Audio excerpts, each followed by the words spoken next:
Sangat sial, dinamo dari bus ALS ini mati di tengah jalan. Otomatis AC pun tidak menyala.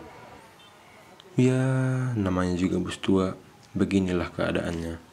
Dikit-dikit rusak, dikit-dikit rusak. Nasib.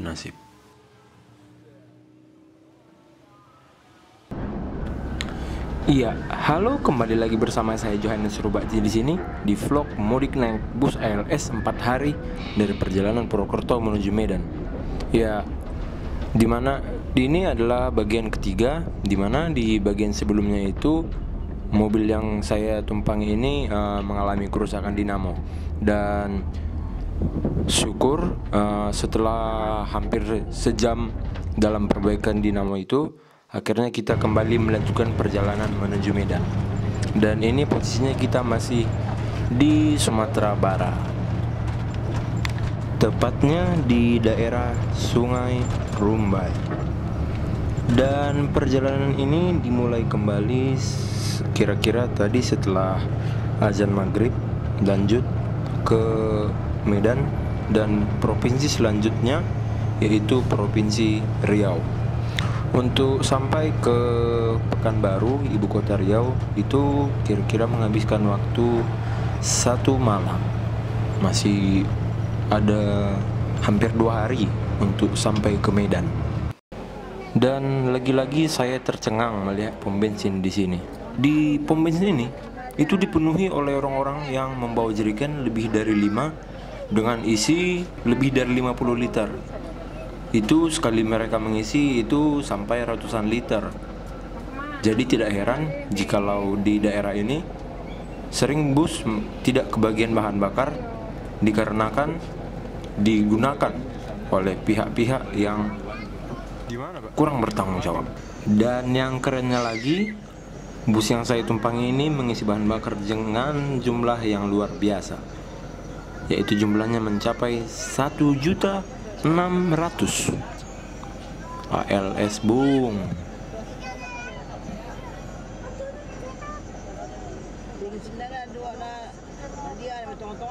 Dan anehnya lagi, direktur dari pom bensin ini seolah menikmati kejadian ini, di mana dia duduk santai di kursinya menikmati orang-orang lalu lalang mengisi bahan bakar yang jumlahnya luar biasa.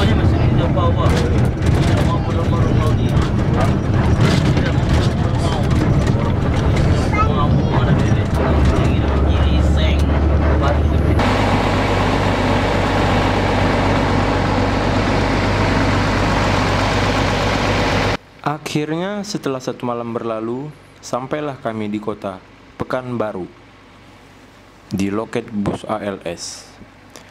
Di sini tepatnya kami sampai pada pukul 5 pagi.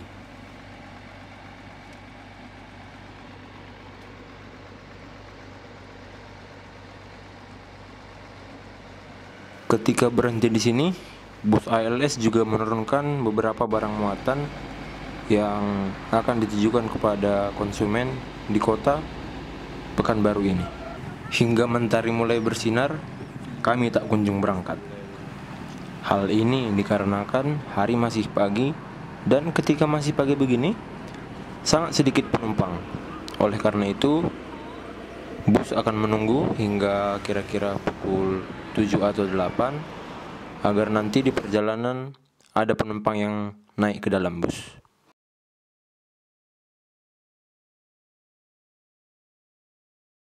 Pada umumnya, beginilah kondisi loket bus ALS, di mana isinya adalah foto-foto sejarah bus ALS dimulai dari tahun 50-an hingga saat ini.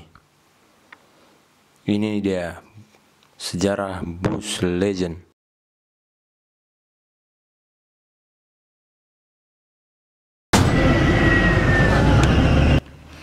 Akhirnya, setelah kurang lebih 3 jam menunggu di loket, bus ini pun berangkat dari Pekanbaru, melanjutkan perjalanan menuju Medan.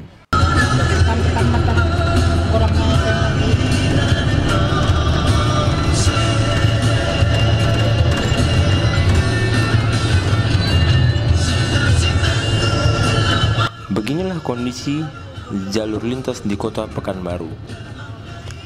Gersang dan banyak sampah. Tidak berbeda jauh dengan Lampung.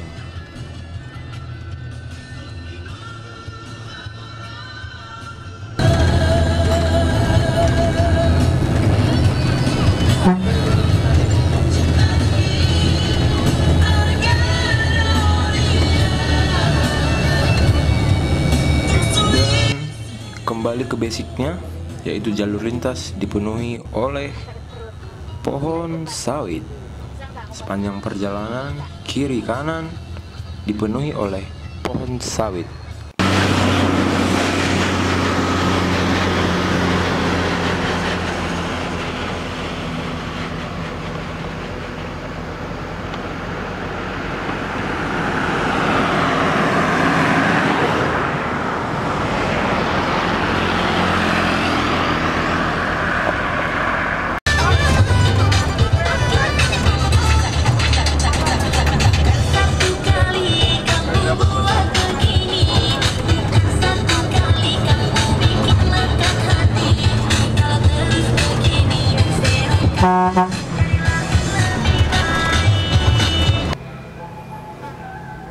Saat kami berhenti di loket, saya menuju kamar mandi. Inilah satu-satunya kamar mandi paling bersih sepanjang pemberhentian kami dari Jawa hingga Sumatera.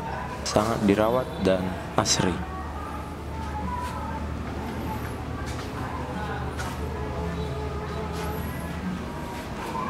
Selain itu juga menyediakan musola yang cukup bersih.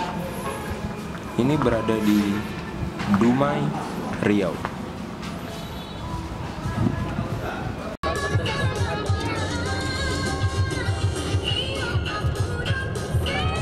Salah satu keunikan yang saya temui di jalur lintas Riau ini, sepanjang jalan terbentang pipa yang terbuat dari baja, dan ini sepertinya digunakan untuk lalu lintas minyak dari perkebunan yang satu, perkebunan yang lain, hingga ke kilang minyak utama.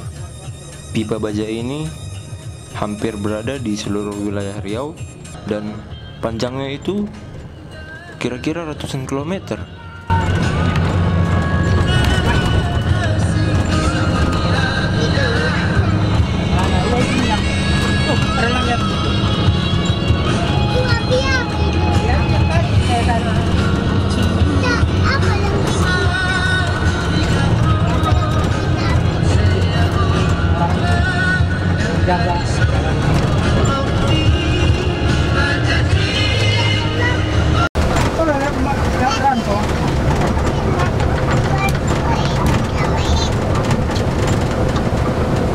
Akhirnya touchdown Sumatera Utara, tepatnya di Kabupaten Labuhan Batu, disambut oleh gerimis di sore hari, dan ini kira-kira pukul 6 sore.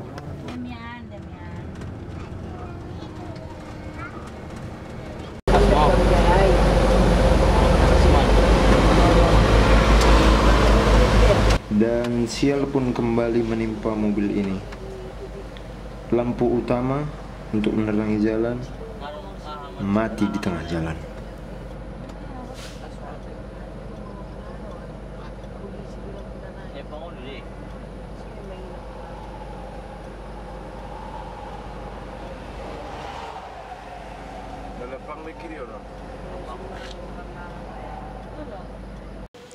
Ho ho ho, akhirnya sampai di Medan. Namun dikarenakan tadi ada kendala, yaitu baterai kamera saya habis, saya tidak sempat merekam perjalanan mulai dari kerusakan mobil tadi hingga sampai di Medan. Tapi intinya perjalanan itu menghabiskan waktu sekitar 8 jam. Itu tadi dari Labuhan Batu jam 7 dan sampai di Medan pukul 4 subuh hari Senin. Iya, begitu kira-kira perjalanan saya dari Purwokerto menuju Medan. Perjalanan itu menghabiskan waktu 4 hari dan menghabiskan biaya yang totalnya mencapai 900.000. Sebenarnya itu tidak beda jauh ketika kita menggunakan pesawat dari Purwokerto, dan paling bedanya itu 300.000.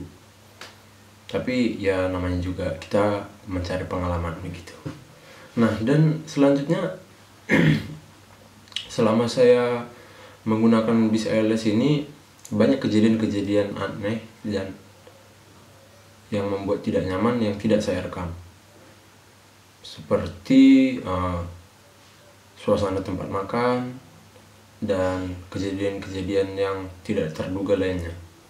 Saya tidak merekamnya karena untuk efek psikologis dan dikarenakan kamera saya habis. Dikarenakan saya cuma bawa satu kamera, belum ada duit buat beli baterai lainnya.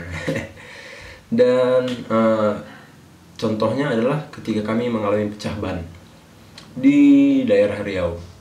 Di situ sedang kondisi panas-panasnya dan sudah capek itu selama perjalanan 3 hari. Jadi untuk efek psikologisnya saya tidak merekam. Selain itu juga banyak hal yang tidak nyaman lainnya, seperti rumah makan yang sangat-sangat kotor. Dimana di rumah makan itu airnya sangat keruh dan harganya lumayan mahal, 25.000 dibandingkan tempat makan biasa, yaitu 2 kali lipat lah. Nah, hal itu cukup mengganggu sih selama perjalanan, apalagi ini memakan waktu 4 hari. Lebih tepatnya tempatnya itu yang pertama itu di daerah Merak sebelum penyeberangan. Nah, yang selanjutnya ada di Lampung. Di Lampung ketika kami berhenti pas malam-malam, itu air kobokan itu sangat-sangat keruh. Dan kemudian masih di Sumatera Selatan. Nah, di situ itu kamar mandinya benar-benar airnya butek. Jadi untuk mandi atau cuci muka saya mikir 2 kali sih di tempat itu. Dan itu sendiri tempat makan itu atas nama ALS. Jadi untuk ALS ini sendiri saya masih menilai masih banyak kekurangannya. Selain itu juga di dalam bus ALS ini masih banyak hal-hal yang tidak membuat saya nyaman. Hal yang paling mencolok adalah ketika hujan deras itu dan bus tiba-tiba ngerem, itu atapnya bocor. Jadi otomatis air mengalir seperti pancuran dari atas. Di situ saya benar-benar heran terhadap bis ALS ini. Sudah tua, namun tetap saya dimanfaatkan. Ya, walaupun memang bus ini legendaris, tapi untuk kedepannya melalui video ini saya berharap hal-hal seperti itu bisa diperbaiki dan agar penumpang nyaman selama perjalanan. Terima kasih atas perhatiannya di video ini. Jangan lupa like, komen, dan subscribe. Sampai jumpa di vlog berikutnya. Salam jalan-jalan.